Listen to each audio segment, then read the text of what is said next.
would like you to pretend that you are working for President Biden, and then I want you to pretend that you are working for former President Trump, and how you would advise them to advocate the strongest positions they can for their economic perspectives. I don't know if you can bring yourself to do that.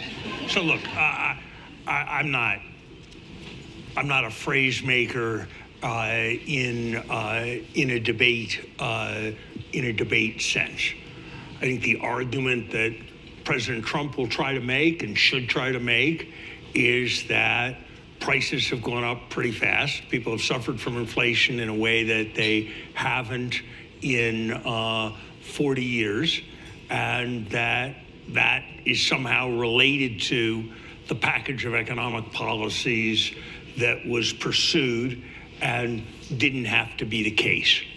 And that there's a kind of hostility and regulatory approach to the economy that is denying a lot of opportunities.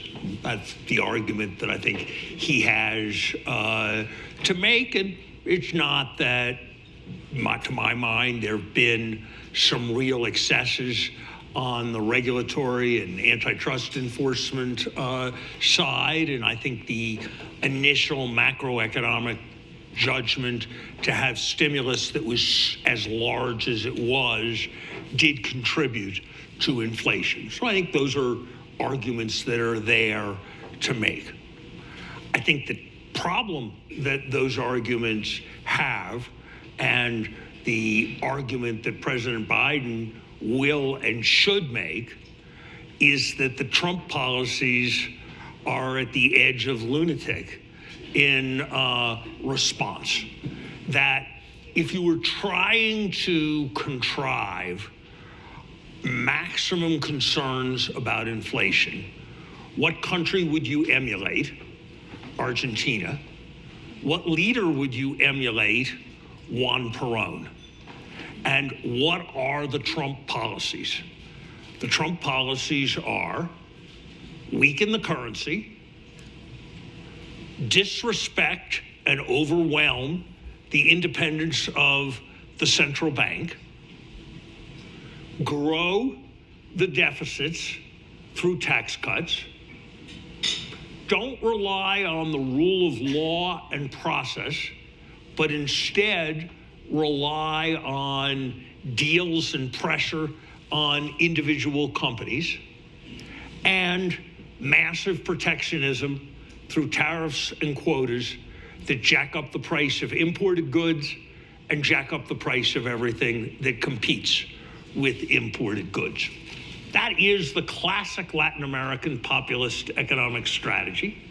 Sometimes it works for 6 months or a year, but ultimately it leads to, as I said some time ago on your competitor, the mother of all stagflations.